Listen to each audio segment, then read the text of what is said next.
Overall, the NZXT Phantom 410 is a great case for the money, coming in at around $100 at the time of this recording. It offers a unique design, 5 different color choices, and modularity on the inside of the case.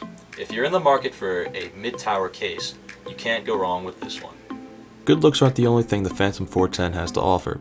The case is constructed out of a sturdy steel frame and what seems to be a high-quality plastic shell for the top and front. Looking at the top of the case along the right, we'll find 2 USB 3.0, 2 USB 2.0, and both a mic and headphone jack. On the left side, there's a standard power and reset buttons, along with a 3-step fan controller. Up to 6 fans can be plugged into the fan controller, or 30 watts, whichever comes first. An activity LED sits on the front corner of the case as well. At the left side of the top rear panel is a mesh panel that covers one of the 3 fans that comes standard with the case. The top fan is a 140mm with LED lighting. This is where you could put a thin 240mm radiator if you'd like to try your hand at water cooling. The rear and front fans are 120mm. The Phantom 410 has room for up to 8 fans total. A unique feature it offers is an adjustable fan mount for a 120 or 140mm fan for directional cooling inside the case itself. Looking closer into the case, we'll find a removable hard drive cage with room to fit 4 3.5-inch drives with an additional 2 below. The 3.5-inch drives are held in place with a toolless sled that slides out the back. Above that are 3 toolless 5.25 bays. These use a clip designed to hold components in place. Pushing firmly on the door on the front will reveal the 5.25 bays. Using the black clips on the right will remove the cover so that you can insert your drives. The bottom of the case is where you'll house the power supply.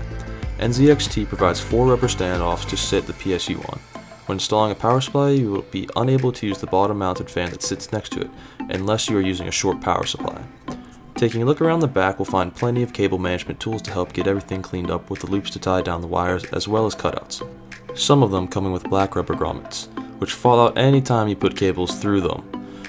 As I've worked with this case, I've fallen in love with it more and more.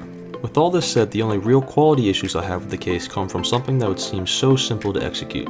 If we swing back to the front, we'll find a door that opens to show the 5.25 bays. Right out of the box, the door does not close all the way. It sticks somewhere between open and closed. Researching it a bit, I found that others also have had this issue. I would think that this would be an easy fix. The other issue I have with the case is the absolutely terrible dust filter on the bottom of the case for the power supply. It's just a pre-cut piece of mesh that you have to slide in between the metal hooks that hold it in place, which is a nightmare to try and get back in. I would have liked to see a magnetized dust filter for the power supply fan slot along with the others. The biggest issue I have with this case is the mismatched colors between the plastic shell and the metal panels. The red hue is noticeably different moving between the 2 different sections. But these minor gripes don't mean much in the grand scheme of things.